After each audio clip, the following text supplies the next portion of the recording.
Hello everybody and welcome to the end of year update. I'm just going to give you a brief overview of what's happened the past sort of 12 months up to this point and what we could maybe expect in the new year. Recording this on office party day, so that's why I'm stood here in a sparkly top. If I do keep on looking away, I've got a massive screen that I am looking and referring to, just to be mindful of that. So if we kick off, goodbye 2023, nearly. Another eventful year. Every year has its own individual events, but yeah, some quite notable ones that are on the screen right now, as well as submarines imploding and Donald Trump looking more orange than ever, potentially going into the White House after all of the charges that he has faced. Quite remarkable. What has dominated news stories is without doubt interest rates, inflation, and of course the conflicts in the Middle East and Ukraine. So those are the sort of the big news stories that have basically affected markets, but we are ending the year on some really good positive returns. Notably, the Queen of Pop, Beyonce, injected billions of pounds into the UK economy and the US economy, amongst other things. Messi signing for Inter Miami. So there has been lots of positive stories, which has meant that if the consumer is confident, that is great for everything else, and I think that's certainly shown as we look at sort of positive returns as we end the year. If we do look at 12 months performance, the best performing asset class has been stocks and shares, most notably because of AI. All your big sort of 7 companies, so your Facebooks, your Amazons, your Googles, either produce something for AI or use AI, and I think that's going to be a continuing trend into the new year. The worst performing asset class has been commodities, which is quite interesting. If you keep that in mind for another chart that will come on to show you. Cash is quite high this year because we've had good interest rates. Been a bad year for bonds. Interest rates, inflation still high, so it has been a bad year for bonds. So 12 months performance always noisy, always volatile. So we want you to focus on and you to think about long-term performance. And over sort of 10 years, stocks and shares, of course, the best performing asset class. Of course, the most volatile. You can see that by the dip when the pandemic began. The biggest drop was in stocks and shares, and that will happen. But over 10 years, that is where you're going to get your best returns from. The worst sort of asset class over that 10-year period is cash. Bonds is sort of sitting in the middle, really because it's had a really poor past couple of years because of interest and inflation rates. So that's where we kind of sit with performance and asset classes. If we move on now to a few more fun things, if you like. So it's been a really good year, 2023, ending on sort of good returns from investments and things like that.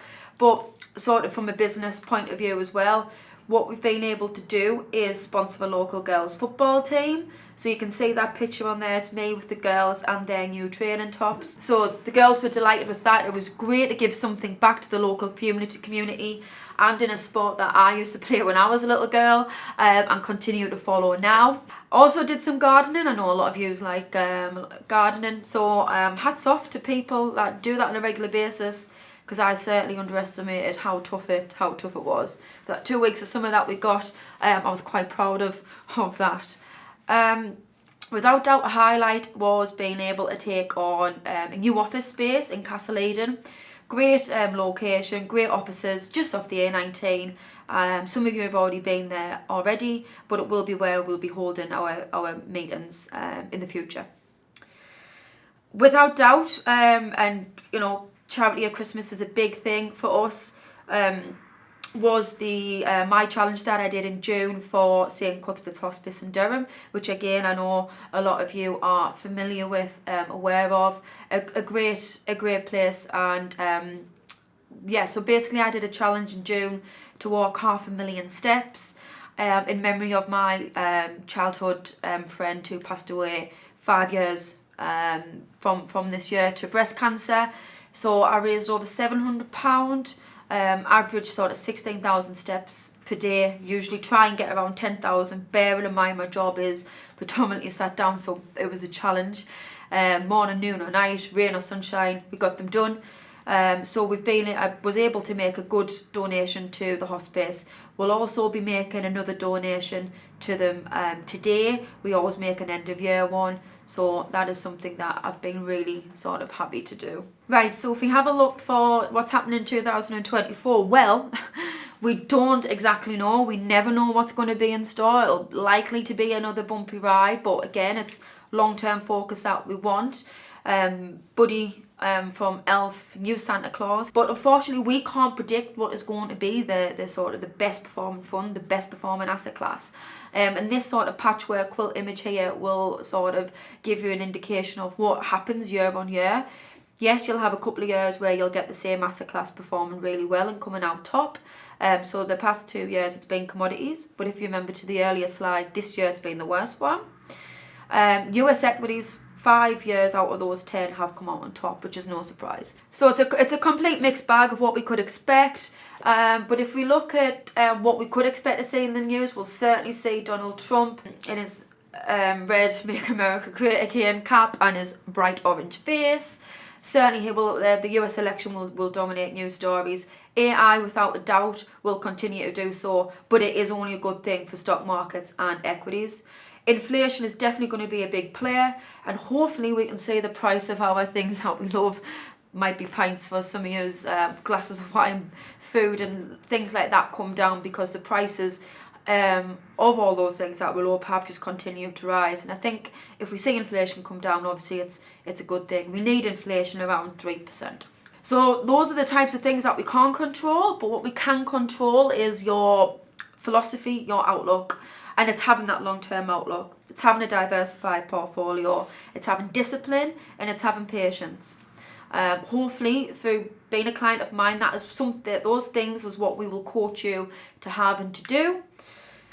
You have a plan, you stick to it, and you don't panic. I make it sound quite easy, but that is what we're here for, and that's what you can expect from us more in 2024. A brand new year. Look forward to seeing you all again for your annual planning meeting. Let's focus on what we can control and what we can't. Remember, long-term outlook for everything.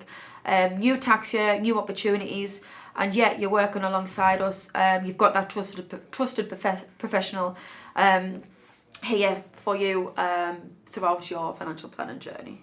So again, just touching back, charity at Christmas, a lot of your pension or investment providers make really generous donations this time of year. So Royal London, for example, have made a £30,000 donation to the Turn to Us charity that provides financial guidance, information, a bunch of other stuff to disadvantaged people.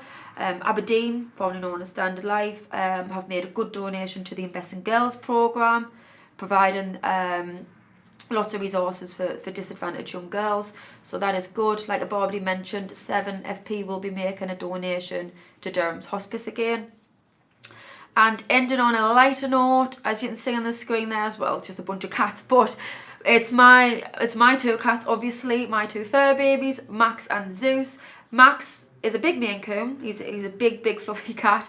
This year has decided to climb my Christmas tree, so next year I'm definitely going to need a new one of those. I will leave you with that video of him climbing that tree. There's a couple of pictures of Zeus in his little Santa's hat and Max eating baubles as well. Just went quite rogue this year. But yeah, thank you for all of my existing clients. Thank you to welcome to all of the new clients. I hope you have a wonderful Christmas and all the best for 2024.